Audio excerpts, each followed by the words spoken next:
Good morning, welcome to Church Online. Today we talk about what happens when we deconstruct our faith to the point of following with simplicity. See you soon.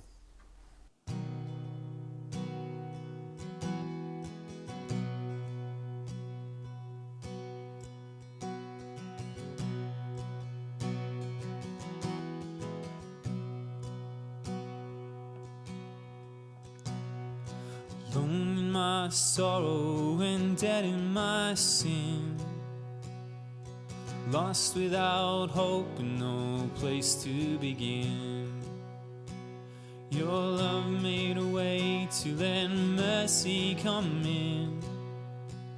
When death was arrested and my life began,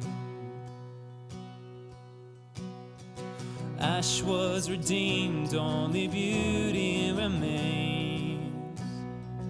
My orphan heart was given a name. My mourning grew quiet, my feet rose to dance.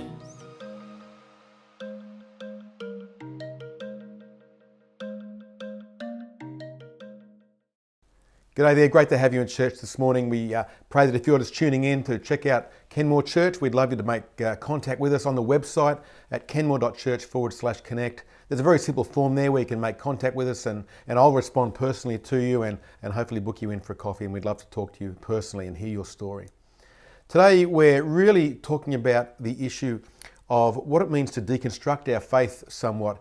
And that's this word deconstruction, it really follows what's happening in our world today, where there's a term for just about everything. There's the word ghosting or gaslighting or woke. There's all these terms that mean certain things, and they've always meant something, but these days they've been used to define something else. And deconstruction is one of those words. And what it's talking about there in the realm of our Christian faith, most commonly in the media, is to really go through, it's talking about the experience of pulling apart our view of church, our view of Christian faith, our theology, pulling apart piece by piece and reassessing the validity of each one of those pieces. And it's a very unsettling process for many people. Personally, I've been doing that for almost 40 years of my Christian faith. It's rechecking, reassessing the validity of what I believe. But these days it's taken on a whole new complexion as people of the new generation, the emerging generation, are quite openly challenging the core practices, core beliefs, a lot of the things that we've been taught and perhaps taken for granted, but may not be so necessarily fundamental to the core of what is life with God. And so all these things are coming up for grabs. Some of them are passing through that test well and remaining. Some of them are being challenged quite clearly. And often it can feel like a negative process, but often if it's done well, it can actually be a positive process. And so we shouldn't really be afraid of deconstruction or going through the reassessing sort of phase ourselves. But the challenge happens when we start to pull apart the areas of previous assumption. And we begin to pull apart even our own lifestyle and the things that we've done, the rhythms of life. I go to church or I go to youth group or I do this. And we haven't really questioned why, but when we do question why, we think, well, we could probably do without that. It's not necessarily defined so clearly in the Bible or mandated by Jesus as a way that we should live. But if we pull enough of those blocks of our life apart, sometimes we find that within the core of those blocks, there's nothing there.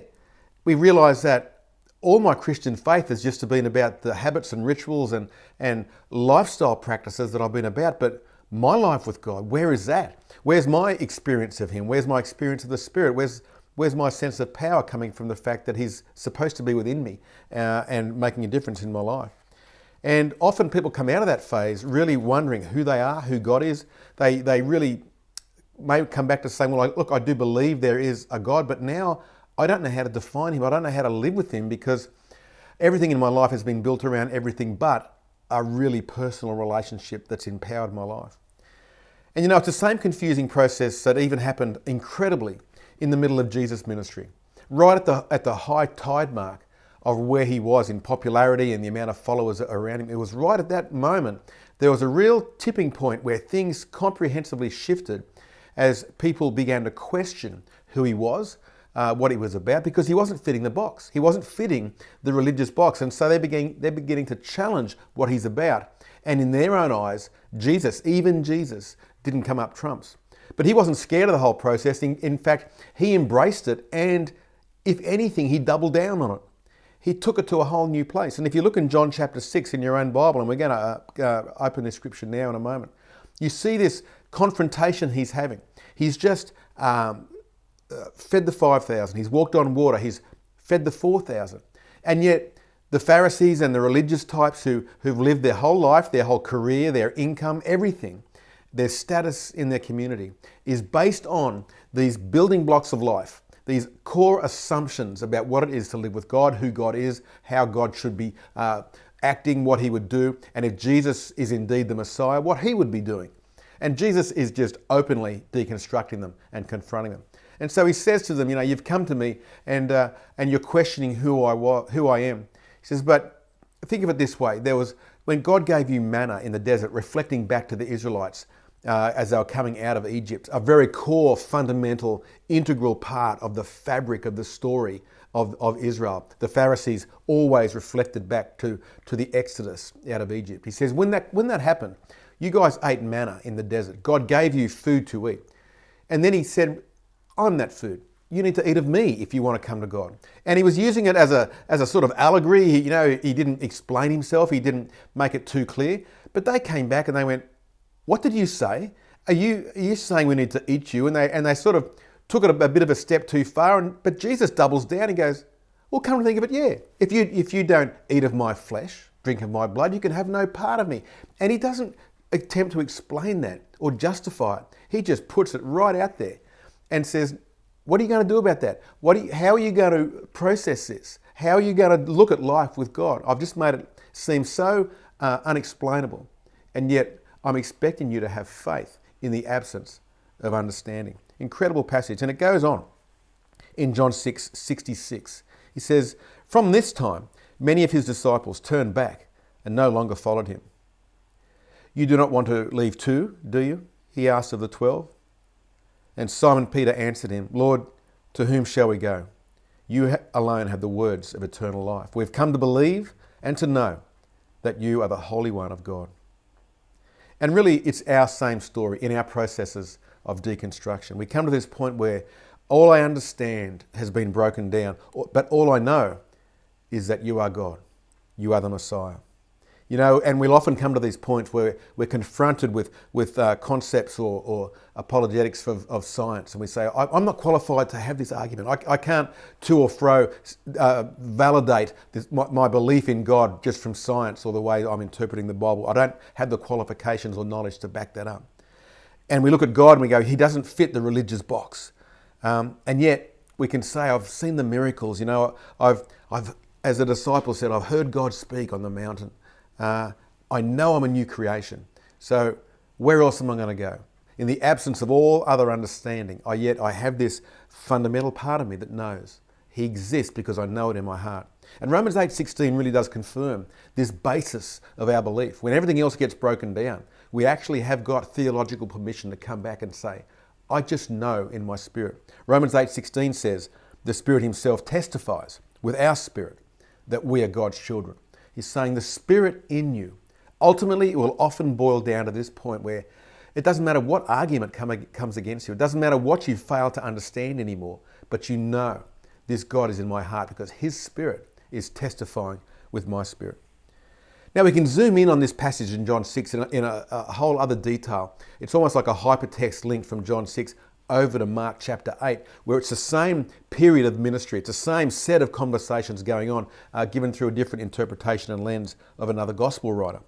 And it's the same sort of conversation where it's a question of who is Jesus. But this time Jesus is reflecting back to the disciples saying, who do people say that I am? Now we pick it up in Mark 8:27. He says, who do people say that I am? They replied, some say John the Baptist, some others say Elijah, and still others one of the prophets.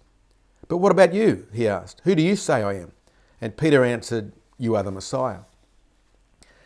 And it's pretty much all he knew. And yet Simon Peter, he had signed this contract of I believe in Jesus, I'm with him, very early on in the piece. Jesus simply said, follow me. And Simon said, well, I'm in, I'm leaving it all behind and I'm in. And he did that with a whole suite of assumptions. And these assumptions were, well, Jesus, I'm following you because, not just because you're a good rabbi, I'm following you because I believe you're the Messiah. I believe you're the one who's going to overthrow Rome. There's an empire shift coming. You're at it, and I want to be at your right hand when that happens because I can see a really good seat happening in kingdom business when that occurs. So he's friending up, he's in early, but he hadn't really read the fine detail of the contract. But Jesus uses this moment when people are deconstructing their ideas of Messiah and so on. He's using this moment to redefine the fine print, saying, hey, if you want to follow me, this whole idea of empires that you have in your mind, I need to shift this because I'm about the kingdom. The kingdom is not like human empires. It's a massive shift in Jesus' ministry, and it becomes a massive shift in your life and my life when we digest what he's saying. Let's read it in Mark 8:31. He began to teach them and say that the Son of Man must suffer many things and be rejected by the elders and the chief priests and the teachers of the law, and then he must be killed and after 3 days rise again. He spoke plainly about this, and Peter took him aside and began to rebuke him. Why did he do that? Because it went against the agenda, the expectations that he had on God. But when Jesus turned and looked at his disciples, he rebuked Peter. Get behind me, Satan, he said. You do not have in mind the concerns of God, but merely human concerns. Then he called the crowd to him along with his disciples and said, whoever wants to be my disciple must deny themselves, take up their cross and follow me. For whoever wants to save their life will lose it, but whoever loses their life for me and for the gospel will save it. And it's almost like Jesus is saying there, maybe I was unclear, maybe I didn't redefine the expectations on the way in, but let me do that right now. So let me clarify. He's saying following me means turning away from the world's agenda. He's saying if you want to follow me, and I'm expecting that life with me is following me, then you need to be turning away from everything, from the world, whatever the world offers. Your old life is dead. I'm not a ticket to fame. I'm not a ticket to empires. I'm a ticket to the kingdom and all that means. You need to turn your back on absolutely everything that would hinder following. So following becomes this core part of what it means to live life with God. And if we look at this through the wrong lens, this can seem incredibly sad and burdensome and costly, but only if the worldly things matter. And this is why he's saying it so clearly. So there's got to be a clear break here. That old life, that life where you just climb the ladders of life and build your empire, you can't have that and follow me. You can't do that because where I'm going to take you and where you need to be following, you can't take those things that rope you to the ground with you. You've got to be free. And this is not a burden. This is freedom. He's defining freedom. You're free from all that stuff. I'm bigger than all that stuff. This enterprise that I'm calling you to is bigger than any empire. And so it requires a perspective shift from a slave mentality to a son mentality. A slave mentality says, oh, the burden, oh, it's too much. How do I handle all of my life and handle this incredible expectation that God has upon me? I was kind of hoping he'd help me with my agenda a little bit. I was hoping he'd come beside me and I could plug him into my already difficult life and he could make it easier and better for me. God's saying, I'm not interested in making your empire building life any easier or better. Your comfort is not my priority. I want to cut you free from that. I want to give you freedom. I want to let you loose so you can follow me, because only in following me is there true fruit. All the promises that I have for you of abundant life and peace and joy, they only come from following me, and you can only follow if you're untethered from the world out there. So it requires a switch from an empire mentality to a kingdom mentality.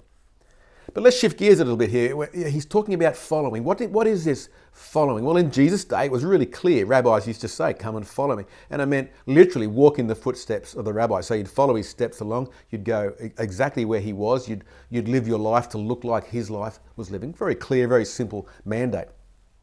But these days, you may have noticed Jesus isn't around. I mean, we can't see him, and yet we're still required to follow him. And so that not only is there a directive in there to live a Jesus-like life, there's also a directive in there to be responsive to his call, to hear him, to listen to him, to follow him, and to have a margin in our life where, as he leads, we can follow.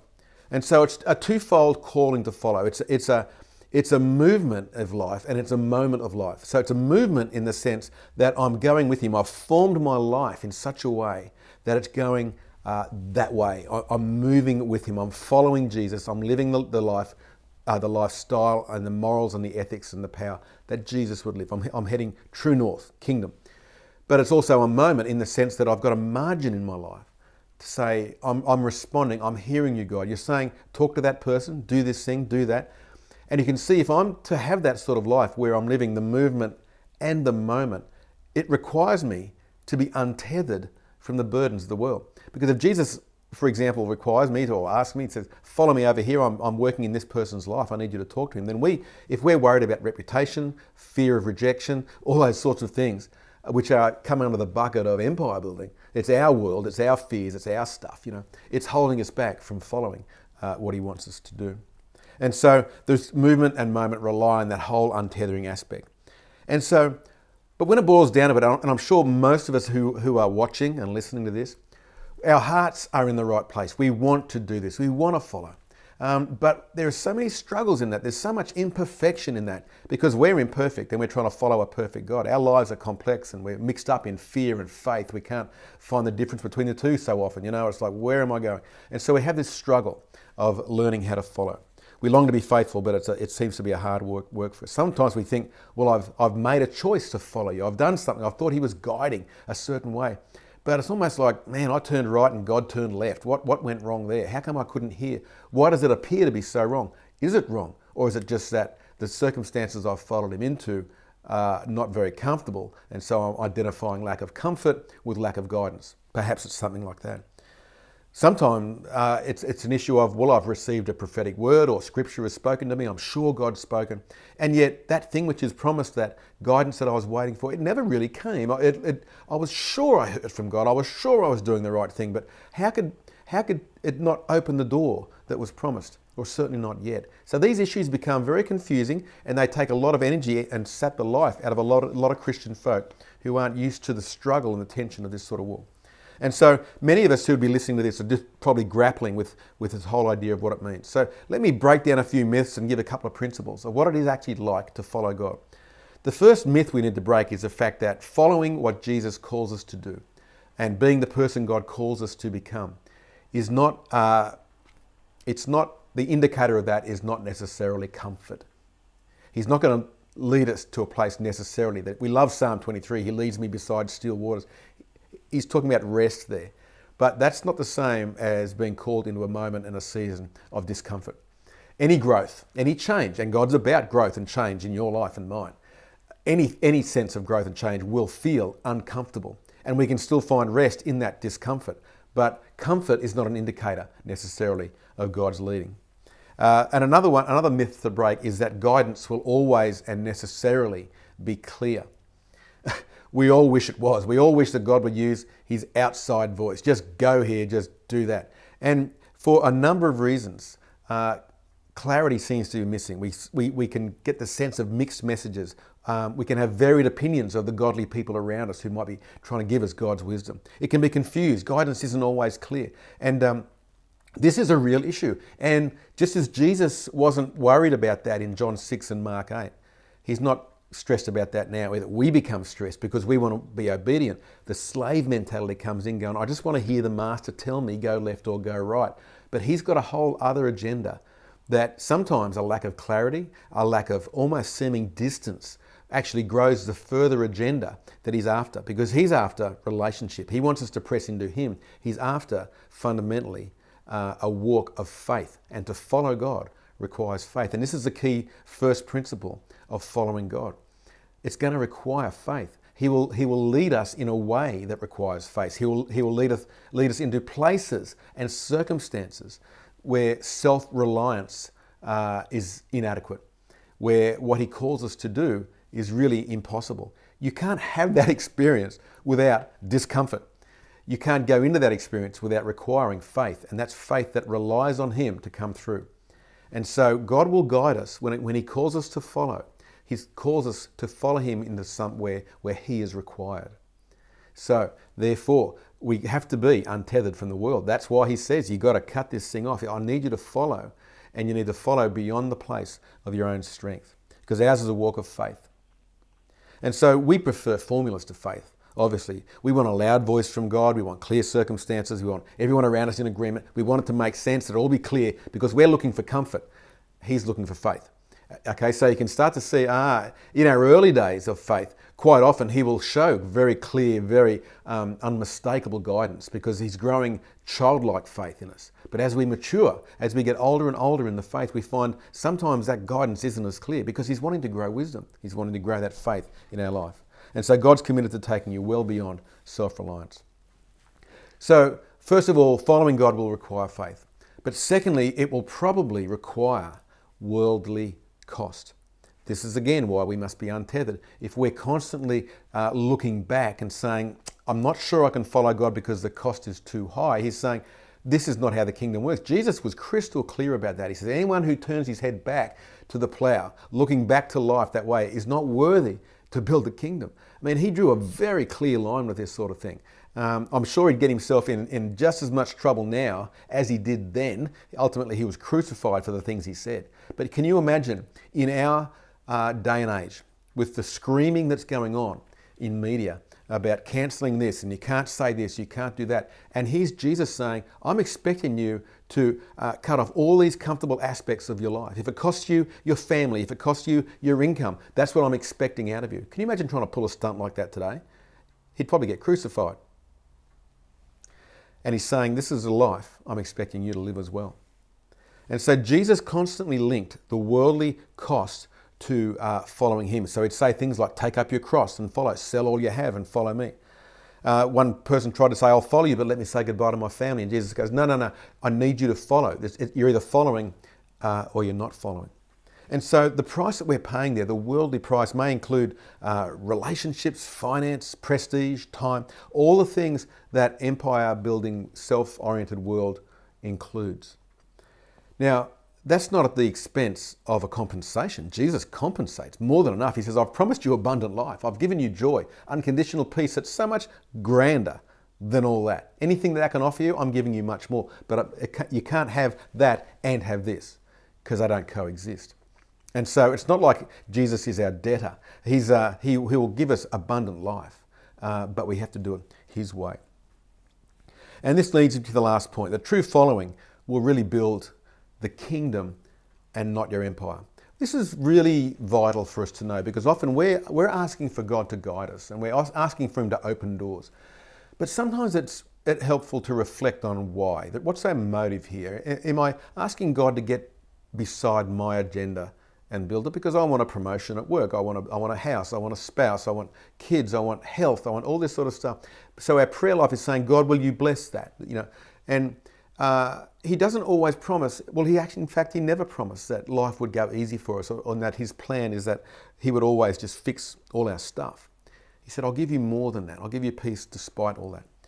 And he said, there's a worldly cost to this whole thing, and if that worldly cost is then no longer an issue to you, then the kingdom is available.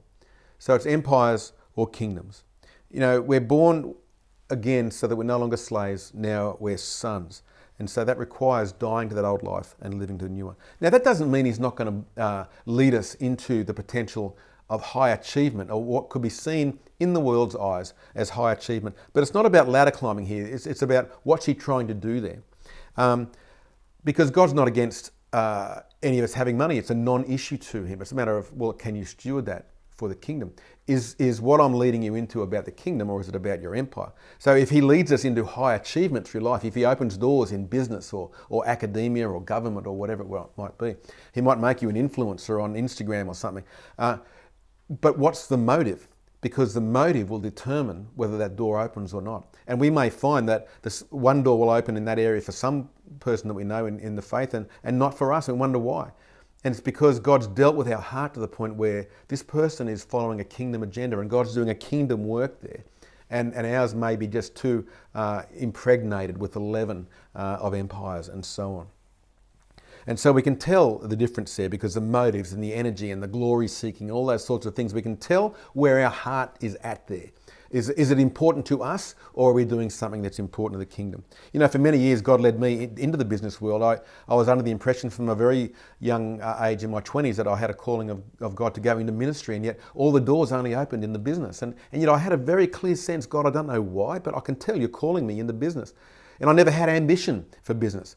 I never wanted to climb the corporate ladder, but those doors and those opportunities opened before me. But being aware of God's calling into that area, it was something, and you may be able to appreciate and understand this too, that you can tell God's up to something. You can tell He's building skills for a kingdom reason. He's introducing us to people who need kingdom influence. And there are skills and character and things that I need to learn because He's got an agenda down the road that I don't know about yet, and He's got to build that into my life. And so you can begin to tell, you can feel in your own heart the difference between kingdom building and empire building, whether you're following Jesus or you're asking Jesus to follow you. If I'm empire building, I'll generally feel a fair deal of anxiety and fear at the idea of redundancy or insignificance. The idea of being nobody will really irritate me, you know, and so we can tell that's an empire building mindset we've got there.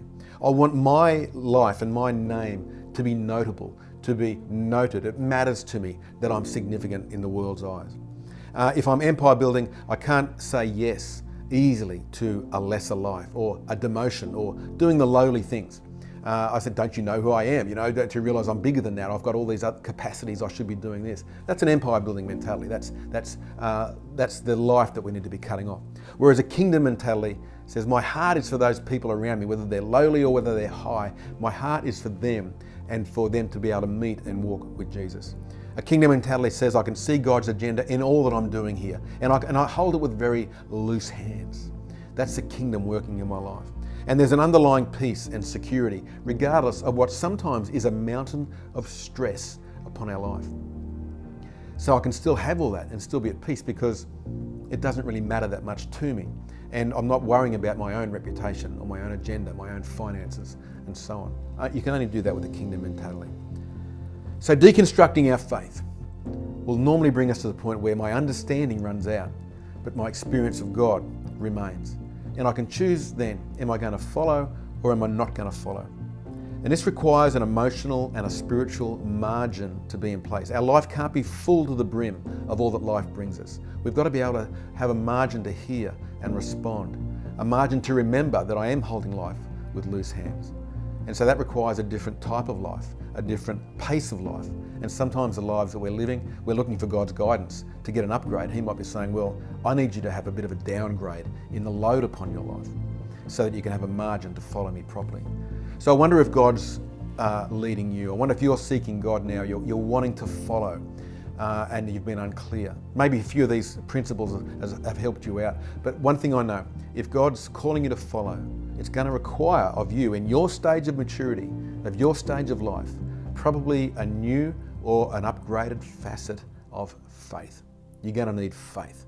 You're going to need to be able to say, I'm relying on you. I can't do this without you. And that may be for many reasons, because there's an increase in the expectations, or there's a real opportunity for you to go low and go slow. And that requires faith for you to do that. So let me pray for you now as you seek to follow God and lay your life upon the cross as He did to follow Him. Let's pray together. Father, I just pray for each one who's listening. I pray your blessing and your revelation of who you are would be upon them. Father, I pray that you would let them know the freedom, let them see the opportunity of what it looks like. If I just don't have a care and a concern for the empire of my life, that I can cut that tether free, that I can be free with you to follow, to be free from the obligation to the world, to be free of the need to be somebody, to have something and do something. I can know the joy and the incredible depth of peace that only comes from knowing you and following you. Father, give them a grand picture and a vision of that. And Lord, I pray, give each one the faith to follow what you're saying. Make it clear. And Lord, give them the strength to do it in Jesus' name. Amen. Well, thanks for joining us. It's been wonderful, and I hope to see you again soon. It's great to have you join us online for church. Bye for now. Oh,